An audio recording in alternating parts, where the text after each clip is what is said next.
ತಾಲೂಕಿನ ಸಿಎಸ್ಪುರದಲ್ಲಿ ಸರ್ಕಾರಿ ಪ್ರಥಮ ದರ್ಜೆ ಕಾಲೇಜಿನ ಕಟ್ಟಡವನ್ನು ಶಾಸಕ ಎಂಟಿ ಕೃಷ್ಣಪ್ಪ ಉದ್ಘಾಟನೆ ಮಾಡಿ ಮಾತನಾಡಿದರು. ಸಿದ್ದರಾಮಯ್ಯನವರು ಜೆಡಿಎಸ್ ಬಿಟ್ಟು ಕಾಂಗ್ರೆಸ್ಗೆ ಬಾ ಎಂದು ನನ್ನನ್ನು ಕರೆದರು. ನಾನು ಯಾಕೆ ಕಾಂಗ್ರೆಸ್ ಹೋಗಬೇಕು? ನಮ್ಮ ಪಕ್ಷ ರೈತರಿಗಾಗಿಯೇ ಇರುವ ಪಕ್ಷ. ಕಾಂಗ್ರೆಸ್ಗೆ ಹೋಗುವ ಪ್ರಶ್ನೆಯೇ ಇಲ್ಲ. ನಮ್ಮ ಪಕ್ಷ ಜೆಡಿಎಸ್ ಪಕ್ಷ. ನಾನು ನನ್ನ ಪಕ್ಷವನ್ನು ಬಿಟ್ಟು ಎಲ್ಲೂ ಹೋಗುವುದಿಲ್ಲ.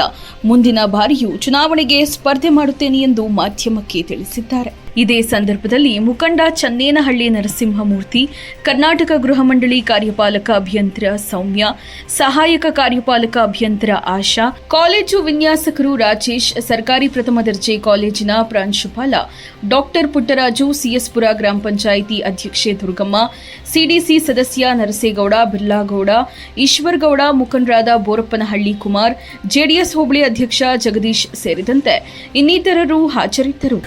ಕಾಂಗ್ರೆಸ್ ಏನು ಹೇಳ್ತಾರೆ, ನಮ್ಮನ್ನ ವಿರೋಧ ಪಕ್ಷ ಬೇರೆ ಕೆಲಸ ಅಂತ ನಾವು ಅದನ್ನ ಹೇಳ್ಬೇಕಲ್ಲ. ವಿರೋಧ ಪಕ್ಷ ಕೆಲಸ ಏನಿದೆ ನಾನು ನೋಡಿದ್ದೀನಿ, ಯಾರು ಮಾತಾಡಿದ್ದಾರೆ ಏನು ಅಂದ್ರೆ ಹೇಳಕ್ಕೆ. ಸಿದ್ದರಾಮಯ್ಯ ಯಾವ ಪಾರ್ಟಿಲಿ ಇಲ್ಲ ತಾನೇ ಬೆಳೆದಿದ್ದು, ಇನ್ನೊಬ್ಬ ಮುಖ್ಯಮಂತ್ರಿ ಫೈನಾನ್ಸ್ ಮಿನಿಸ್ಟರ್ ಈಗ ಅಲ್ಲೋಗಿಲ್ಲ.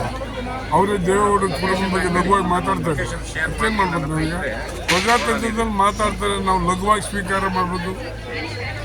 ಮತ್ತೆ ಚಾಲುಕ್ಯ ನ್ಯೂಸ್ ಜನರಿಗೋಸ್ಕರ.